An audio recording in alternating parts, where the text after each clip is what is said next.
22 जुलाई को पटना की सड़कों पर हिंसक प्रदर्शन देखने को मिला। इस प्रदर्शन में प्रदर्शनकारियों ने वाहनों को तोड़ा, पुलिस के वाहनों को भी तोड़ा और पुलिसकर्मियों को निशाना भी बनाया। पुलिस ने प्रदर्शनकारियों को नियंत्रित करने के लिए बल प्रयोग किया।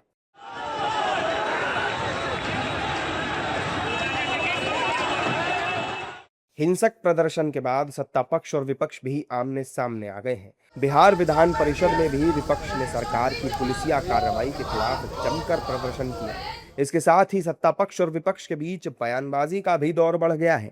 विपक्ष ने कहा कि सरकार को प्रदर्शनकारियों की बात माननी चाहिए। अभी सत्ता के मैदान में छात्रों की अनदेखी करना, छात्रों पर लाठी चलाना, छात्रों का हक मारना और हकमारी करके 2 नंबर के लोगों को क्वालिफाई कराना, ये पूरा देश जान गया है।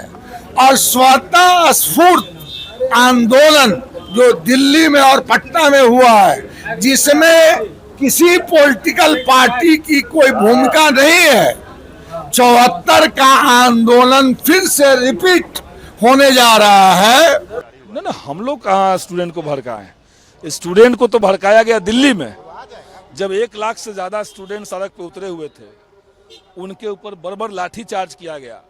एक से एक वीडियो सामने आने लगे, यहाँ तक कि बीजेपी के प्राइवेट लोग सिविल ड्रेस में जाकर के वहाँ बच्चों को पीट रहे थे। तो भड़का तो मामला वहाँ से।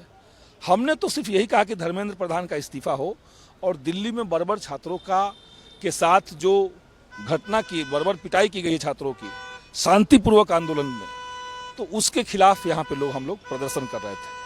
असल मुद्दा है धर्मेंद्र प्रधान का इस्तीफा हो, उसके बाद छात्रों के साथ ये बैठ के बात करे, माफी मांगे छात्रों से, और जो दिल्ली में हुआ उसमें दोषी पुलिसकर्मियों के साथ के ऊपर कार्रवाई होनी चाहिए।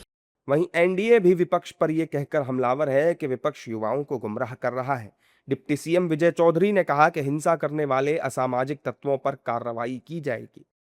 कल जिस ढंग से विधायकों पे हमले हुए या पत्रकारों पर भी हमले हुए, सरकार ने दोनों का संज्ञान लिया है और जहां तक संभव होगा जो हमलावर हैं, जो छात्र हैं, जो अपने किसी कारण से आंदोलन कर रहे थे, उनके बारे में सरकार को कोई एतराज नहीं है। लेकिन जो असामाजिक तत्व उसमें प्रवेश करके विधायकों और पत्रकारों पर हमले किए हैं, उनकी पहचान की जाएगी और उनके विरुद्ध जो कानूनी कार्रवाई है वो। दिल्ली हो या पटना हो, जिस तरह से हरकत हुई है ये दुर्भाग्यपूर्ण है।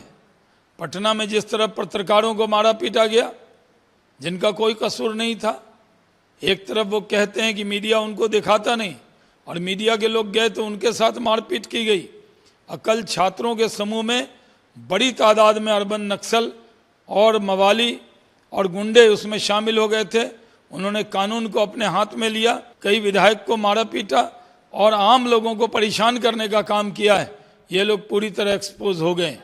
इसी बीच जेडीयू विधायक अनंत सिंह पटना में प्रदर्शनकारियों पर हुई पुलिसिया कार्रवाई को गलत बता रहे हैं।